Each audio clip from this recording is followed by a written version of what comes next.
This is the Reluctant Leader podcast, the podcast designed to help you step out of the shadows and become an inspirational leader. I'm your host, Mark Terrell, and each episode I will be getting to grips with a leadership topic by interviewing an expert in their field. I'll be picking their brains for those golden nuggets that will help you be the best you can be. Make sure you don't miss an episode by subscribing at thereluctantleader.co.uk, and please feel free to connect with me on LinkedIn. So let's get on with the show. Today I'm talking to Ashley Bishop, who is a men's health coach and body transformation expert. Ashley's supercharged body system is designed specifically for successful businessmen who want to look and feel their best in the shortest amount of time. He believes that when you look and feel your best, you have the confidence, energy and ability to give your best in every area of your life. Hope you enjoy this chat about physical fitness, and I'll catch you on the other side.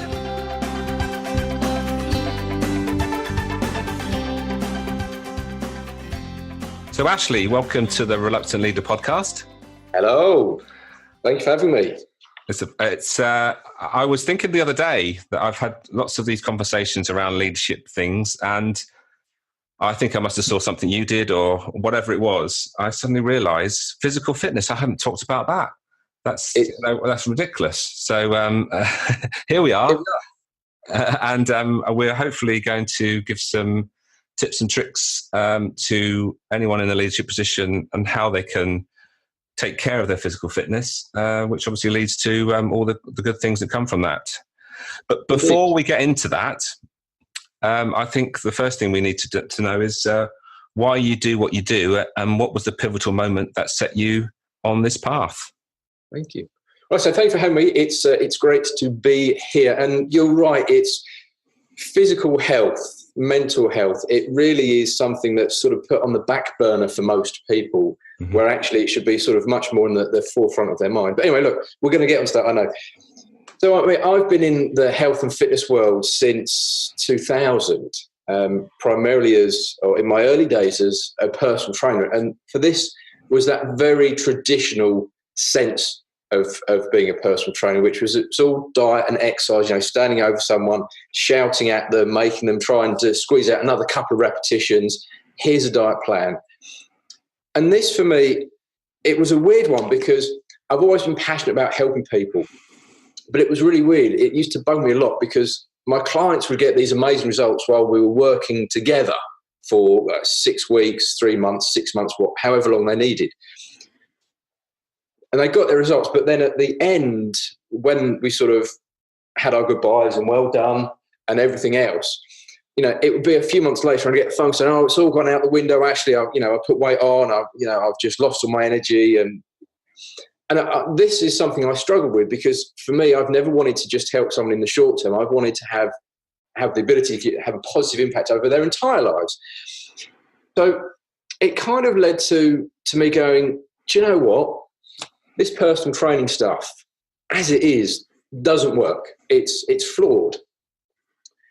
So for me, I then started saying, well, where's the missing link? What's going on? Because I have this sort of world-class knowledge of all things diet and exercise, but I'm not having this long-term impact. So about 4 years ago now, I started sort of diving into why personal training didn't work for a lot of people. And it came down to the simple thing of we were creating the wrong habits.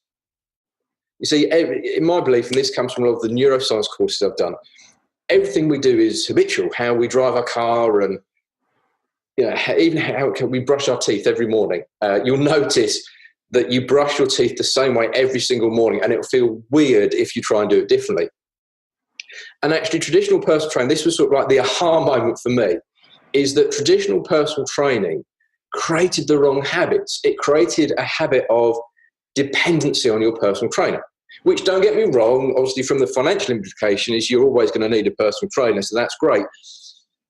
But you're creating the habit of dependency where you depend upon someone telling you what to do all the time. And of course, when you then lose a stone, 2 stone, you have more energy, you tone up, you've got much more sort of mental fitness. When you then stop seeing that personal trainer, the habit is broken, and all you can do is default back to the old habits that are sort of stored away in deep memory. which is, well, this is how I eat and this is what I don't exercise. So that was really my pivotal moment of that real sort of light bulb moment of, aha, the traditional way of personal training is flawed. And that's led me to now work with people in a completely different way, where we focus on creating a new set of habits which you're responsible for, and you then don't need me to keep reminding you to do. No, that's really interesting, because I think a lot of people will resonate with that, especially people that have tried to introduce more physical activity in their routine and failed. But what you're saying is it's about getting the right habits and making it part of your day to day without really having to, doing it habitually rather than just having to think about it. Yeah. Well, of course, when we exercise, we have to think about doing it. But the habit of daily exercise, just like you would brush your teeth, right, it's time to do my workout. It's, I've woken up, there's a bottle of water, I'm going to drink 500 mils of water as soon as I wake up. Yes, and I'm sure we'll be getting on to hydration, because that's really important. So I think what we should do is actually start at the basics, really, and talk about what are the real benefits of physical fitness, and what comes from that. A lot of people know a lot of these already, and the list is huge. It's when you stack up against the time you need to invest in looking after your health, your fitness, your well-being, and the results you get. Now, obviously, there's the ones that we can see. Looking after your physical health, you'll maintain a healthy weight. If you're carrying a few extra pounds, you'll learn to lose them. The cardiovascular side, that improves. Of course, you're then reducing the risk of coronary heart disease, other diseases. You have more energy, more get up and go, which has its impact in every area of your life. You wake up in the morning and you wake up, you're energized, you wake up full of energy, you jump out of bed rather than dragging your backside out of bed, as I know a lot of people do. You've got more energy that you can put into not only your business, but your family life as well. Mm-hmm. And the list of benefits could go on and on and on. Yes, I did some research, which is basically just Googling physical fitness things before I speak to when I do it with all my my interviewees. And the things I came across were obviously more energy and productivity, more confidence and creativity, which is interesting, which I guess comes from more energy. But I think if we're talking about as this is about leadership and how we can help people in a leadership position. Yes. I think one of the things that is important about physical fitness is that it allows us to make better decisions. Indeed. Yeah. Which obviously leads to better performance initially, eventually, I should say. Yeah. Well, for me, the starting point for everyone I work with, anyone I speak to, it's all about energy. Energy, so I've nicknamed it, energy is everything. Because if you don't have enough energy, it affects every area of your life. If you don't have enough energy, you don't want to go and work out. So it has that knock-on effect. If you don't have enough physical energy, you don't have enough mental energy, which means you do make poor decisions, you make poor choices, or it takes you longer to make those decisions and choices. Your productivity and performance is reduced. And just a tidbit to something we're going to lead on to later, you mentioned hydration. Well, actually, if we're dehydrated, even by just 4%. And a lot of people I speak to are actually chronically dehydrated. Well, just talking about hydration alone, if you're, I said this, 4% dehydrated, your productivity, your personal output, your performance, whatever terminology best suits you, can be reduced by 10 to 20%. But you look at that on a daily, weekly, monthly, and yearly basis, that's a huge amount of time lost just through being dehydrated. Yeah, it's interesting you talk about energy, because most people, when they talk about energy, they want to save energy. If I'm a bit tired, so I'll just sit in front of the telly on tonight. But actually, that's like the opposite you should do, isn't it? Yeah. Oh, well, I don't get me wrong. I get it. You have a long day in the office. I speak to a lot of business owners, business leaders. I have a long day in the office, lots of stress. Get home, chill out in front of the settee with a takeaway or very heavily processed foods. It gives you that comfort feeling. Open a bottle of wine, stay up late, binge watch something on Netflix or whatever one you use, go to bed late, get up in the morning, you feel blur. And we do the exact opposite of what we really need to be doing because it's not habitual for you right now. Yeah. And that is absolutely resonates with me just at the moment. Me and my partner, I said to her that, we're getting into a habit here of sitting in the front of the telly, opening, a bottle of wine, just sitting there and not really doing much in the evenings. And if we don't do it, we're going to wake up in 6 months and think, well, what happened there? We haven't really sort of moved. So we took that decision, joined the local gym. And one of the interesting things, actually, the first thing they got us to do was actually put us on what they called a body tracks machine. Have you come across something like that? I haven't, no. This sounds very interesting. Tell me more. Well, the body tracks machine it basically measures the composition of fat and muscle and all that sort of stuff. Yeah, and I didn't really take much notice initially because obviously I was thinking, well, obviously this is giving me information which I pretty already knew. I was a bit overweight and my muscle was not what it should be and probably too much fat. But the real realization came 4 weeks later when I went back on the machine after introducing at least 2 exercise classes, which I feel we'll talk about how to exercise and how people prefer to exercise in a minute. But after doing that and all the other bits and pieces that I was doing, I was actually measured again. From that measurement, that actually gave me the motivation to carry on because although my aim was, as most people do, is to lose weight, which I did manage to lose some weight. Actually, what happened was that my composition was even more of a motivation because I realized, or the machine was telling me, and hopefully it was accurate, was telling me that I'd put on some muscle and lost fat. So my composition was better. So that's really important, isn't it? Get some sort of feedback was really important to me anyway. Yes, indeed. I mean, I love these machines. I've got one that's called a body stat, and it gives us the same general information. And I always say to people when I go through the goal setting process with them, we have the tangible results, which are, we can measure weight loss, we can measure muscle gain, we can get the tape measure out to measure inches around various parts of the body. But it's also then taking it to the next level of, well, why is this important? How is it going to have this positive impact on your life? Because, put it a different way, would you prefer someone to say to you, wow, you weigh sexy? Or would you prefer someone to say, wow, you look amazing? So, these measurements are great things. And because motivation is quite a finite thing, especially when it comes to health and fitness, having something, once a month that just gives you that check-in to reinforce it's all worth it is a fantastic way to boost your confidence and to get you to keep going. Yeah, even if the initial goal, which is typically to lose weight, isn't actually being realised. If you get some sort of positive feedback, that's actually sort of moves you forward and actually makes you carry on doing what you've been doing rather than lose heart and think, well, I'm doing all this stuff. I'm giving up things that I like to eat and stuff, but I'm not seeing the results I'm looking for. But if you get that feedback, then that can make such a big difference, can't it? Oh, it's huge. Yeah. Okie dokie. So how can we start to make better decisions around all this then, Ashley? For me, it's all about layering it up. A lot of people, in my experience, I've seen time and time again, they go on a health kick. And obviously, I know it depends when you're listening to this, but we're recording this on the run up to Christmas. So in January normally comes the health kick. This year is my year. You've said that for the past 8 or 9 years, but this year is going to be different for some reason. I'm going to go on a health kick.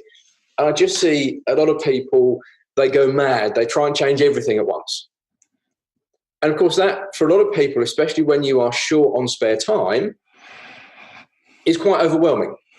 I'm changing my diet. I'm trying to sort out my sleep. I'm drinking more water. I'm going to the gym. I'm doing this and this and this and this. It's much easier to start with just a couple of quick wins. Get a couple of quick wins under your belt.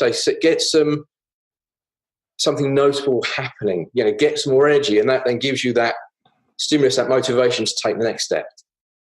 So the first thing where I start with everyone is hydration. And I talk about hydration a lot in a lot of the videos, a lot of the content I put out. There are so many benefits of becoming hydrated, and it's a quick win because it doesn't take a long time of your day to start drinking more water. For a lot of people drink a lot of tea and coffee on tap. Well, you just start swapping that out for a few bottles of water. There's no extra time that you're having to dedicate to this. But I'll say, even just at one point we mentioned earlier about, if you're dehydrated by just 4%, your productivity, your output, your performance can be reduced by 10 to 20%. Well, you think by drinking more water on a daily basis, getting up to, probably ladies between 2 and 3 litres and men probably between 3 and 4 litres. I know that sounds scary to start with, but we can talk about strategies on how to make that less scary. But by building up your level of hydration, literally within 30 days, you're going to be performing at a high level. Some of the other things, let's talk about the cognitive stuff. Your brain is made up of a phenomenal amount of water. And as soon as you get dehydrated, it lets you know that you're dehydrated by fatigue, so this brain fog. So again, we talk about decision-making, everything like that. That's hampered quite a lot. Even things like, especially for us vain people, and I know it's a podcast, can't see, but I'm holding my hand up here, I'll admit it. Even for us vain people, becoming hydrated actually helps your skin look fresher and healthier and can reduce wrinkles. So there's lots of mental and physical benefits of becoming hydrated. So just getting that under your belt to start with, starting to feel better, to have more energy, is that stimulus to then take the next step and the next step and the next step. And why do you think it is that most people sort of reach for the coffee and tea rather than the water then? Well, it's just the mindset we've created. I need a cup of coffee to get going. I just need a cup of coffee in the morning to get me going. Again, it's actually the wrong thing. Yes, there are health benefits between having some cups of caffeine a day. There's a lot of research out there that does prove that it has some cognitive benefits, but a lot of people just drink so much caffeine that it actually starts causing a lot of sort of neurological issues going on in the brain. We won't go into the deep science detail today. But yeah, it's just the same thing as that getting home and you go, collapsing in front of the settee. It's just the mindset we've created around it. I must have, I worked with someone once, it's like, I've got to have 3 cups of coffee before I leave the house in the morning just to get me up and going. Wow. And it's like, wow. How do you feel after that? Well, I get a bit of a buzz to start with, but then I'm sort of suddenly down and, it dips and tails off so quickly. And then the automatic response is go and grab another coffee to give you that little perk. But all it's doing is it's overstimulating your central nervous system. Yeah. So when we talk about habits, it's about introducing new habits and actually stopping other habits, isn't it? That's it. Yeah. So again, that's why for me the hydration is the key thing, because it helps you reduce your caffeine consumption, which can reduce anxiety. It can then reduce taking longer to make decisions and that brain fog. And then you bring the water in, increases your productivity, your performance. It helps you think clearer, make better decisions quicker. So it's just starting to change that habit and switch the habits out. So yeah, and that's why I just see some people trying to do everything at once, and then they just give up on everything quite quickly. Yeah. I think I'm just remembering one of the things I give my clients sometimes when they're sort of struggling with this sort of stuff is the stop-start review.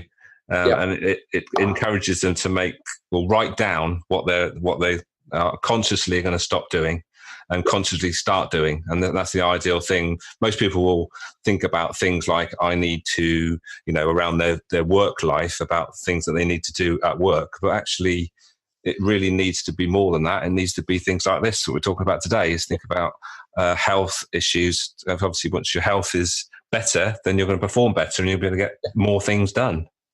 A lot of people get stuck in that sort of catch-22 of, I'm working hard, I'm putting the effort in, I'm putting the hours in, I have a little bit of spare time left for them family, but because I'm tired and exhausted, I just want to chill out and relax. I don't have a lot of spare time for me. I feel terrible, I can't be bothered. And it becomes that vicious cycle, and it's not until you start taking these small steps, like becoming hydrated, that you can then take the next step and the next step. Because most people just deprioritize their health. It's business first, family second, me last. Yeah, I absolutely get that. And I was thinking that the most important thing is actually the first thing you've got to get over is actually that you want to do it. and get some sort of mindset around that? Yes. Well, I mean, I always look with people, we talk, we go through the goal setting process. And I've recently actually honed the goal setting process for our clients quite a lot by actually saying, look, we know the positive impacts that you're going to gain. You're going to lose weight. You're going to have more energy. You're going to have, you're going to perform better. But let's look at the positive impact it's going to have on your business, on the people that you lead, the people that you employ, on your clients. And let's look at the positive impact it's going to have on your family life. Because your health ultimately isn't just about you. It's about those people around you that are quite close to you. Indeed. And something else I came across in my pre-episode Googling is emotional contagion, which was an interesting thing. So I saw it, I thought, that's interesting. What's that? And basically that is, if you're seen as being fit and well, then that sort of is contagious and actually then passes on to those that you lead and those that you come across. Yeah. So it actually spreads out. So it's not, like you've just said, it's not just about you. If you set that example, then you're more likely to see those that you work with and those that you have in even in your private life are more likely to actually mimic you and do the same thing. Yeah. I mean, that's, ultimately what I love what I do, because although I'm only working with my client, I know that they're going to be having a positive impact on so many other people. They're going to be having a positive impact on their husband, their wife, their partner. They're going to be having a huge positive impact on their kids, or maybe even their grandkids, depends on the age group of the listeners. But they're going to be having an impact on the people they work with, they work for, they lead. And in turn, those people will impact. And so I know I'm only working for me with one individual person, but I know the impact that they will have. And let's face it, health is such an important thing. Yeah, absolutely. I just wondered at this stage if you got a case study of someone that's maybe in a leadership position you've worked with and the sort of results that they've had. I've got a really good one here because this person has been with me for many, many years. Initially as a traditional personal training client, and now is more of a health coaching client. So in a leadership position, they're a director of a national firm. They run their office and they have around about 40 staff to manage, to lead. And they first came to me, they were obese, and this is when we first said, I haven't got a lot of energy and get up and go, I haven't got a lot of confidence because my clothes don't fit, I feel a bit embarrassed, these sort of things that I hear on a regular basis. And we started off in that traditional personal training sense. Here's a diet plan, I'm going to exercise you 2-3 times a week, here's some home workouts. And they would get results, but then a few different things would happen. They'd get overstressed at work and they would then regress. They'd stop coming for a bit while they had a bit of a meltdown. Then they'd come back and we'd start again to put weight on. And this went on for several years. And then I got to the point where I started, starting to learn these new things and actually realised that it's about creating these new various different habits and managing stress better. And I said, look, we've been doing this for how many years? You've lost weight, you put it back on. You've lost weight, you put it back on. But now look, let's take this new approach. Let's work together this way, because I believe for you, it's going to get you far superior results and have much bigger impact on your life. So they agreed. And within the space of 1 year, they had lost 5 stone and they've kept it off. They feel happier. They're managing their work stress a lot better. They've got more energy. One of the biggest things that we sat down, I think this will have a big impact to our listeners, is they openly admitted when we're talking about energy, they said, look, it just gets to about 2 o'clock in the afternoon and I'm just shattered. And I just know from then 2 o'clock till 5:30 when I leave the office, I'm just not getting a lot done. It's taking me double the time to get work done. So we started implementing a few really simple strategies. Hydration was one. And the other one, which I suppose we'll give people now, is going out for a 10, 15, 20-minute walk on your lunch break, getting some fresh air, listening to some music, focusing on your breathing. And literally within a month of them doing that, they were energized all day long. They were getting more done in the afternoon. They didn't have this 2 o'clock energy lull anymore. They were getting more done. They were going home. They had more energy then for family time.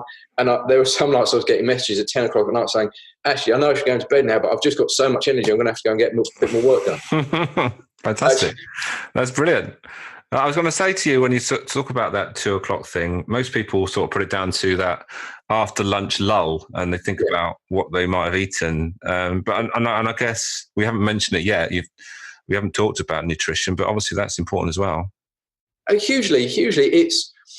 We'll talk about nutrition now. So nutrition, it's a minefield. Let's face it, there's a lot of information out there. There's a lot of faddy diets out there. But for me, a lot of people completely and utterly miss and just don't understand what I call food foundations. And a lot of people go on these faddy diets, these meal replacement shakes, all these different ones, these fashionable diets that are out there at the moment. And they sort of follow blindly, whereas they don't really learn, well, how is this having an impact on me? I'm just doing this because it's going to make me lose weight. And of course, you can do it for a certain period of time, as most people do. Most people last on a diet, maybe 2 months maximum. And then they stop doing it because it's unsustainable. And then they go back to old ways. Well, for me, and what we sort of teach in our class do, it's all about understanding these food foundations. Not to a point where you're becoming a nutritionist yourself, because, you don't need to. Let's face it, you don't need to. You pay people to give you that education. But just understanding, the basics of, well, I get X amount of calories per day. This is how many calories per day I should be having. If I exceed this, I'll put weight on. If I come underneath this, I'll lose weight. Yes, I've seen you talk about the calorie deficit stuff, which is obviously calorie deficit or calorie surplus. Yeah. If you want to lose weight, just get yourself in a calorie deficit. It really is that simple. And you look at these diets. A popular one at the moment is going gluten-free, which always makes me chuckle, because people go gluten-free, but then they buy these pre-made gluten-free products from supermarkets, which are probably worse for you than the normal product, which always makes me chuckle. You see these breads and these cakes and all this kind of stuff. But all you're doing is the reason why you lose weight is you're putting yourself in a calorie deficit because you're taking out foods. So it's understanding things like that. My best advice here is to download a free app. We tend to recommend MyFitnessPal, and start tracking your food consumption. Start learning, looking at what you eat and going, my daily allowance is 2,000 calories. Well, blimey, I've just been to McDonald's and had a meal from there. And blimey, that was 1,500 calories. Well, I've only got 500 calories left today. Right. And actually, a couple of hours after having McDonald's, I feel terrible. So yes, it's just, I'm sure everyone can relate to that. Yeah. What I've learned from you recently is, because we're connected on Facebook, and if you do some interesting videos, when you were talking about protein and where that fits in, and how by eating more protein that can help as well. Yeah. Protein, a lot of people are afraid of protein because they think, it's going to make me big and muscly. And honestly, you have to consume so much protein to make that happen. Along with the correct training protocols. I've got many of my peers and acquaintances come from the bodybuilding world, and when you look at the time and the effort they have to put into training and the ridiculous nutritional protocols that they have to follow, when you then look at you and I, who people who just want to be, as I call it, fit for purpose, we don't have to be anywhere near that point. So a lot of people are afraid of protein, but protein really is essential, because ultimately our entire body is made of protein. Our entire body is made of amino acids, which is protein. So we need good quality protein to help with muscle, bone, organ repair, growth and development. It's also a great source of energy.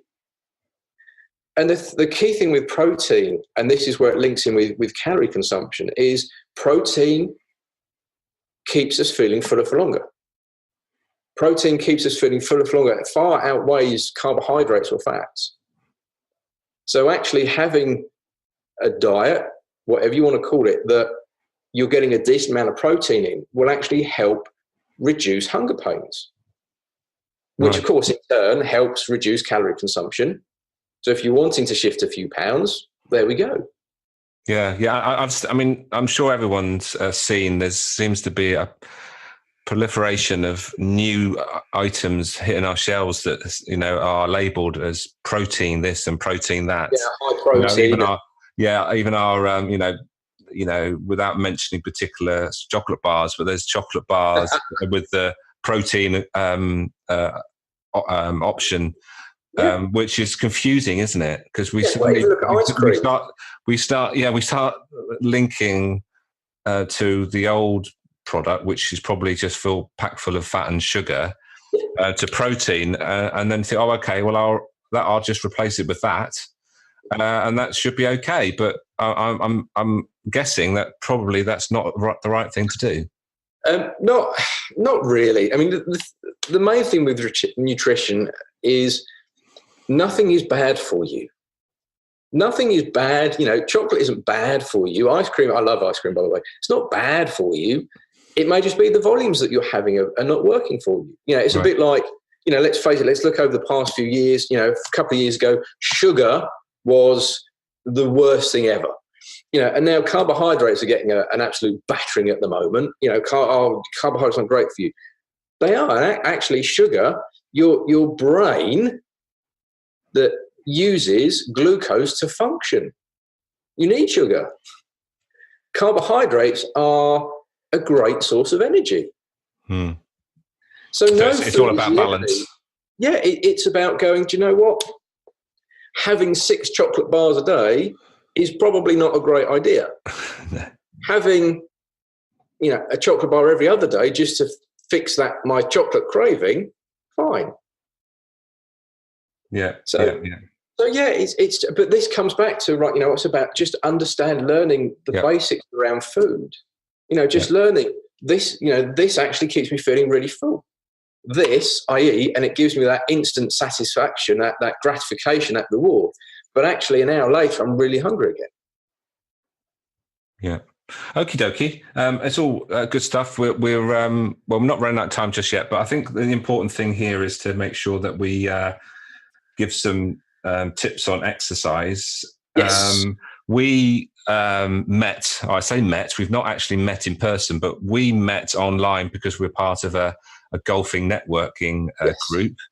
Obviously that's sort of exercise. I don't sort of count it as exercise because you don't tend to get sort of hot and sweaty in most cases. But what sort of exercise can people start to do?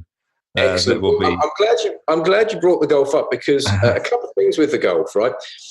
Depending upon whether you push a trolley or carry a bag, and if you are on a golf cart driving around or walking around, if you walk and carry your bag, a round of golf, and these are estimates as well, by the way, but an average round of golf, you'll burn between 12 and 1,500 calories. Right. If you carry the bag. So when we talk about wanting to lose weight, well, that is almost half a pound of fat. Because to burn 1 pound of fat, you've got to be in a calorie deficit of 3,500 calories. Right. Okay. But golf is exercise. Golf is what we call, there are 2 types of exercise. Golf is one type of exercise called NEAT, N-E-A-T. Non-exercise activity thermogenesis. No pop quiz on that one. NEAT short. But this is talking about how we burn calories. Okay. So there's a lot of research come out recently that suggests having a standing desk burns, I believe it was 100 calories more per day than sitting down because you're standing up. Going for a lunchtime walk is NEAT exercise because you're burning more calories, you're increasing your heart rate, your breathing rate. All right, not excessively, but it is still being increased. So even simply looking at ways of how can I move more? This is all neat exercise. Yeah, and the good thing about golf is it's not on your own; you're with others. And I've noticed that there are lots of benefits to golf, as we both know, and I'm sure we could soon take this on a tangent just talk about golf ranges. But yeah, golf is a great form of exercise. I've worked with one of my clients, a business leader, also played golf, and they were playing 3 times a week, and they started carrying their bag. Well, that alone, before we made any other changes, that alone was putting them into a calorie deficit. And that would have equated to roughly 1 pound of fat loss per week, potentially. Right. I can remember actually one of the first events I went to in the group that we're members of. And the guy said, well, the first tip I'll give you, mate, is to stop carrying a bag and get a trolley. And I said, oh, okay, thanks for that.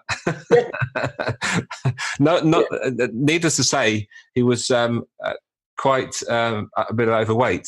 And obviously I did explain to him, I said, the reason why I play golf is actually for the physical activity as well as, and I want to use it as part of my sort of fitness thing, and carry on, I know, is giving me a bit more.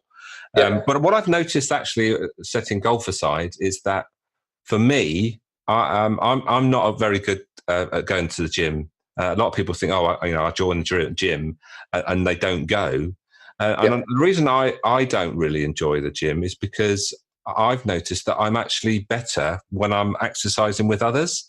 And the gym thing can be quite solitary. So that's one thing to be really sort of mindful of, isn't it? Which sort of environments you exercise in. That's it. I mean, let's move on to then the other type of exercise, the dedicated exercise. So this really comes down to what you enjoy. This is why I tend not to stand over people making them exercise anymore. Because it's finding exercise enjoy, and most people don't enjoy going to the gym. It becomes a chore. It's something that I've got to do. And of course, when that happens, it's very difficult to make that habitual. So, going to classes, going to outdoor boot camps, indoor boot camps, this can be a great way for people to exercise and keep doing it.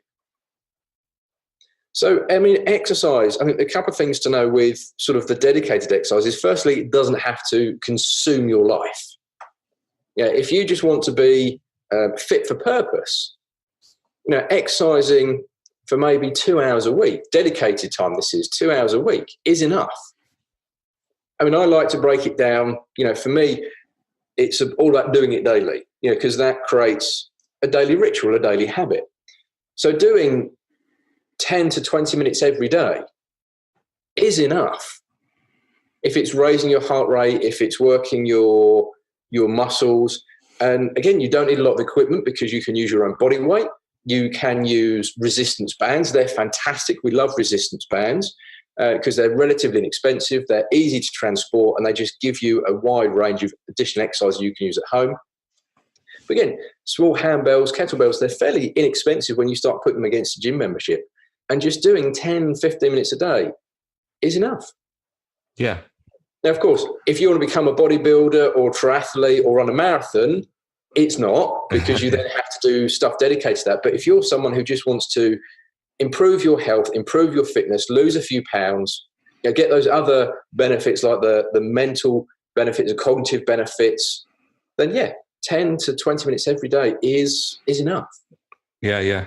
And I was just thinking we need to sort of wrap things up a bit because the time's sort of going on. That's fine. And I think you've probably already done it, but I think we need to sort of finish off with some top tips, maybe 3 things that you would recommend to someone in a leadership position to start to introduce exercise in a more habitual way to their routine.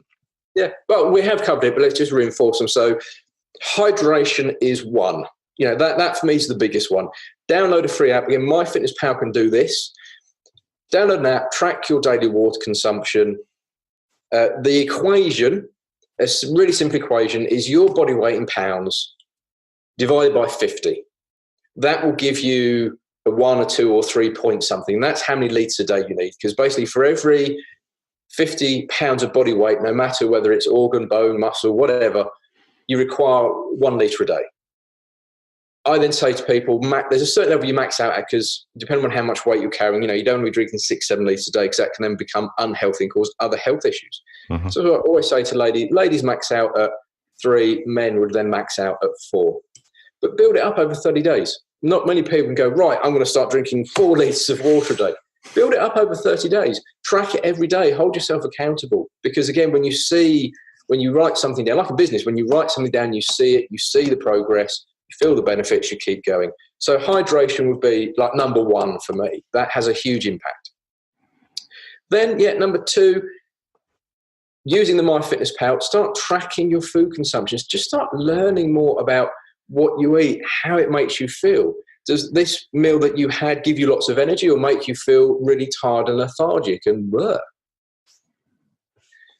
In keeping this, I suppose you've got top tip number 2, A and part B. So part B would be look at your protein. MyFitnessPal gives you the ability to look at like what protein you've consumed, carbohydrates, fats, and things like that. And just make sure when you look at that information, make sure you're getting between 1 to 1.5 grams of protein per kilogram of body weight. So if I was 70 kilos, I'd want to be getting between 70 and just over 100 grams of protein per day. It's going to help keep you feeling fuller for longer. It's going to help with muscle and bone growth, development, maintenance, and it'll help reduce calorie consumption if you want to. Give you more energy. You doing that will help you overcome that afternoon energy lull. And then finally, exercise. Again, could be a 2-part one here. Exercise. Move a little bit more. Look at this knee exercise. Go out for a walk on your lunch break. That's going to really help you focus and be more productive in the afternoon. And then for the other sort of dedicated exercise, test different things out. A lot of gyms now will do, a 2-week free pass because they want to get your business. We'll go try it out for 2 weeks. If you like it, join. If you don't, try something else. Go to some classes. Start running. Find what fits you, what you enjoy, and that you can fit into your lifestyle. Fantastic. I think there we go. Three top tips. Absolutely fantastic. Yeah. Well, thank you, Ashley, for today. It's been great to catch up with you, and I'm definitely going to take on board what you said. Until I see you next time, hopefully on a golf course, I'll say thanks very much. You're welcome. Thank you very much for having me.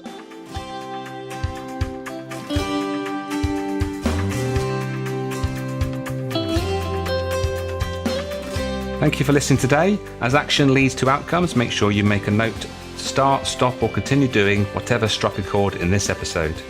Don't forget to subscribe at thereluctantleader.co.uk, where you'll find links to all the past episodes, vlogs, blogs, and how you can get in touch with me. Until next time, bye for now.